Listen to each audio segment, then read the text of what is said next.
സ്നേഹം നിറഞ്ഞവരെ, എങ്ങനെ പ്രാർത്ഥിക്കണം?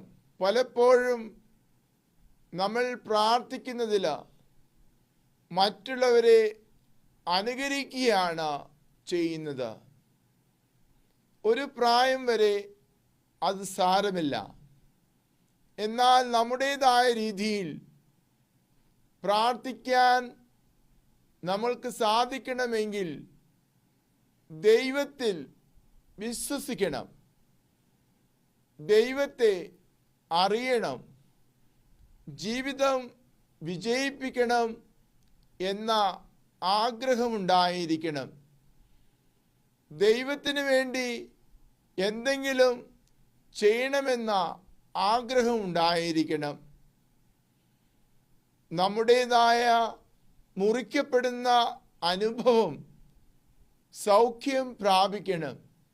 ഈശോ തൻ്റെ പീഡാനുഭവത്തിൻ്റെയും കുരിശുമരണത്തിൻ്റെയും ഉത്ഥാനത്തിൻ്റെയും കാര്യങ്ങൾ സുവിശേഷങ്ങളിൽ പ്രവചിക്കുന്നുണ്ട്.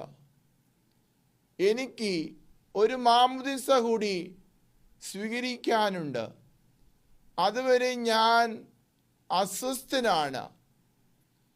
ഈശോയ്ക്ക് തൻ്റെ മരണത്തെ നേരിടാനും ഉയർത്തെഴുന്നേൽക്കാനുമുള്ള ആ വിജയം ഈശോയ്ക്ക് സാധ്യമായത് പ്രത്യാശയോടെ പ്രാർത്ഥിച്ചത് കൊണ്ടാണ്.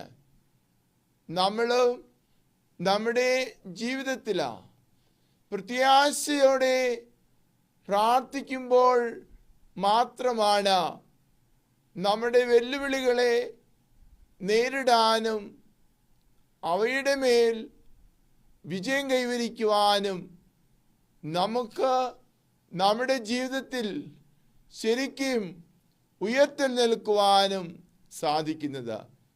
ദൈവം നമ്മെ എല്ലാവരെയും അനുഗ്രഹിക്കട്ടെ. ഈ ആശയങ്ങൾ നിങ്ങളോടൊത്ത് പങ്കുവയ്ക്കുമ്പോൾ ഞാൻ IMS സഭയുടെ മധ്യസ്ഥ പ്രാർത്ഥനയുടെ ശക്തി നിങ്ങൾക്ക് ഓരോരുത്തർക്കും ഉണ്ടാകട്ടെ എന്ന് പ്രാർത്ഥിക്കുന്നു.